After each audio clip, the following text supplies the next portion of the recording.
The second rule of rounding off is this, that if the digit to be dropped is 5 followed by digits other than 0, okay, so then the preceding digit is increased by 1.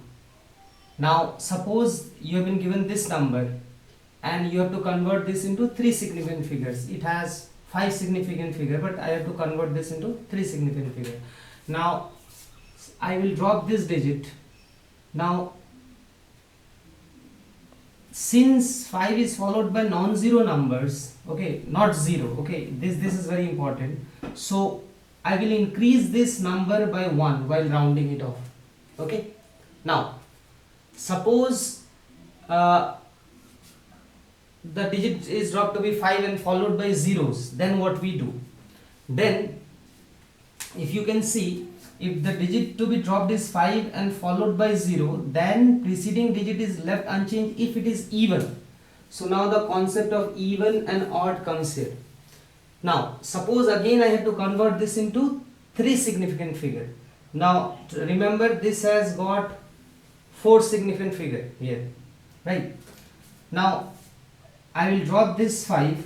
Now digit to be dropped, this 5 is followed by zeros.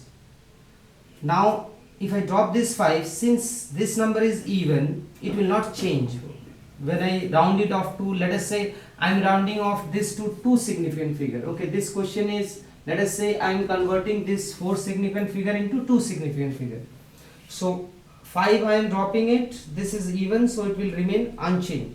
Now suppose I have to convert this 4 digit number into 2 significant digit, then I will drop this 5. Now it is following 0 followed by 0, but this number is odd.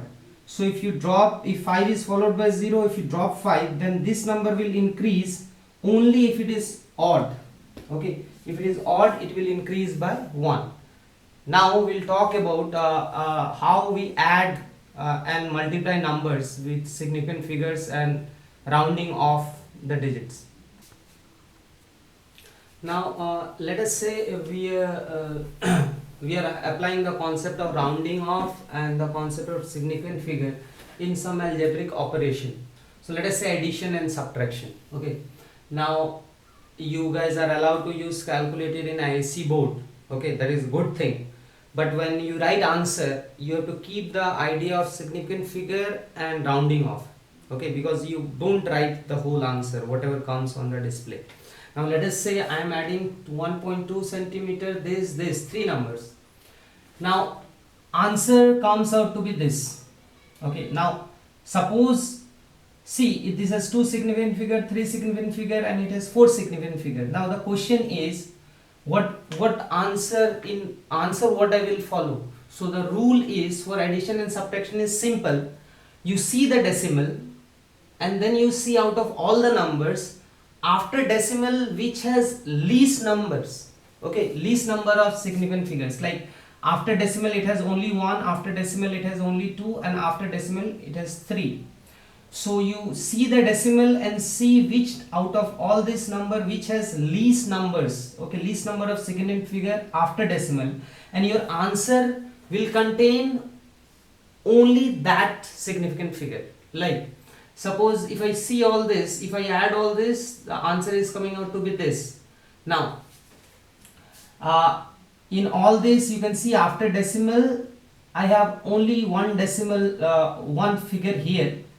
So in this case what I will do, after decimal, now I will drop this is my cutoff digit, okay.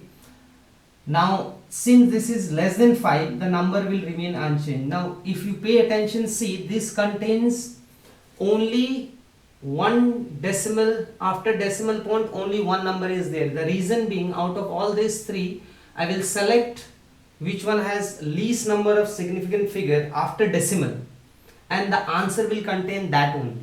Now take the second example. Out of in subtraction, out of this 2, you can see after decimal it has only one significant figure, and after decimal it has 2 significant figure. After decimal I am talking about, okay.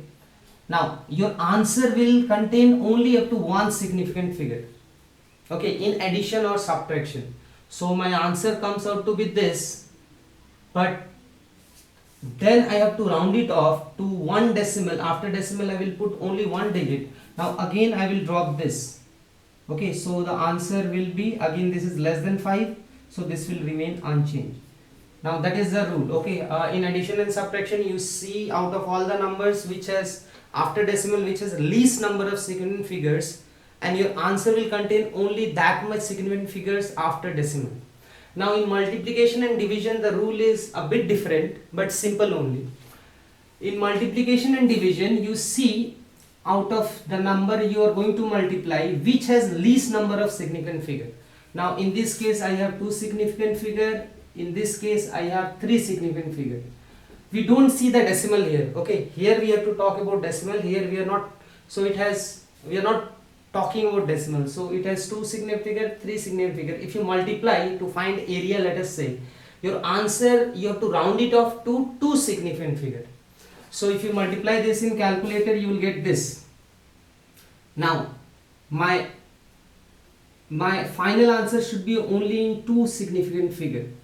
So I will, now in this case I will drop this. Now this is less than 5, so it will remain unchanged. So answer is this.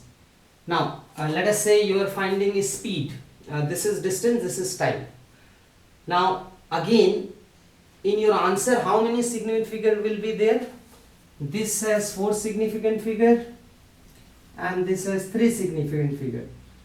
So your answer will be containing only 3 significant figure. Okay, you select out of the all you are multiplying or dividing, you select the one which has minimum number of significant figure. So if you use calculator it will come out to be this. Now my answer should be up to 3 significant figure only, so I will round it off. Now I have to drop this. Now if you use the concept of rounding off, this is more than 5, so this number should increase by 1. Now so both cases, see the difference. Here you have to talk about decimal point, see which one has minimum number of significant figure after decimal point, that much will be there in your answer. In multiplication and division you have to see which number has less significant figure, and your answer will be that number of significant figure only. Now we'll talk about order of magnitude and scientific notation. In physics generally you will find it out that we represent our answer generally in this form. Okay, this is called scientific notation. Now a into 10 to the power b, where a is a number which is less than or equal to 1 and it is less than 10. Okay, and b is the power of 10 and it can be positive or negative integer. Now suppose you are doing some calculation and using calculator. Okay, so your answer came out to be like this, or your answer is coming to be like this. Now actually this is not accepted answer. You have to convert this into scientific notation. Now to convert that, let us say I want to convert this into this form, or I want to convert this into this form. So there is a simple rule. Suppose now I have to make this point somehow 1 to 2 step I will move, I will put a point here. Why? So that this number becomes means this satisfies this thing, right? A should be less than greater than or equal to 1 or less than 10. Now so there is a rule. Suppose from the decimal point you move n step in this direction, then you will get 10 to the power n, and from the decimal point if you move n step in this direction, then you can use 10 to the power minus n. What I want to say, let us say I move 1 2 step in this direction, so my answer will be 2.32508 into 10 to the power 2 kg. Why? Now see, this is now a which is less than means 10 and greater or equal to 1. Now in this case I move in this direction 1 2 3 4 step, so my answer will be 1.6 into 10 to the power minus 4 second.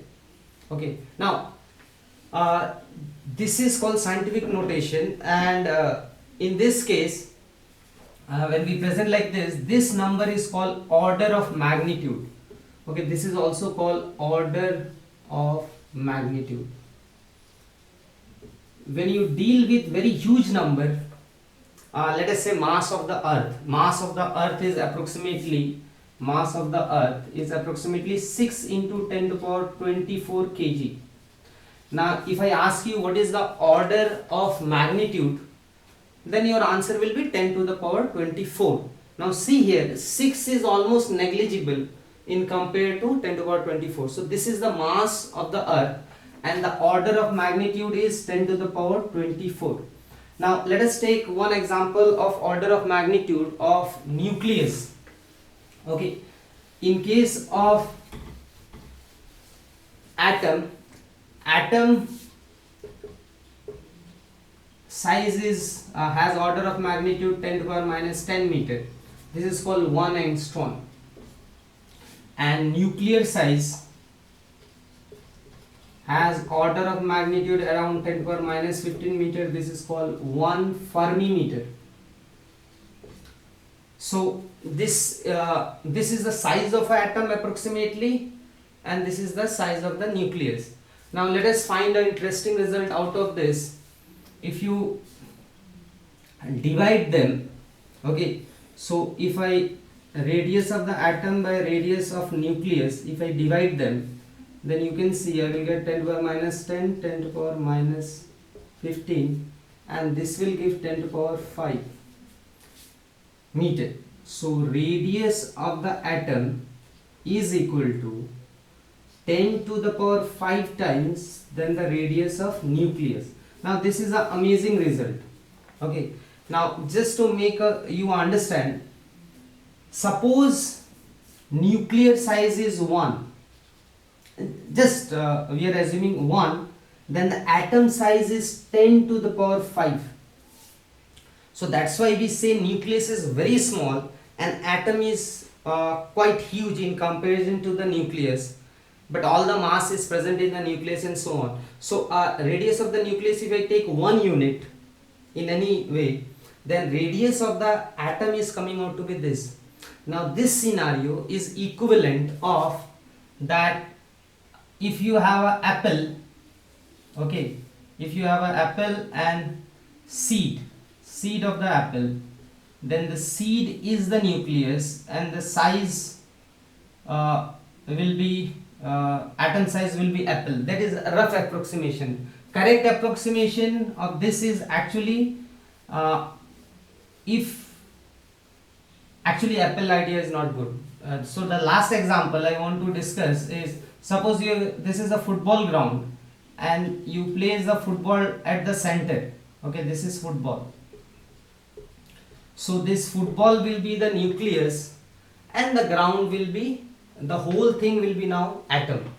Okay, atom and nucleus, they differ in size. Now in the next lesson I will try to talk about accuracy, precision, and we will talk about it how to calculate uncertainty and error.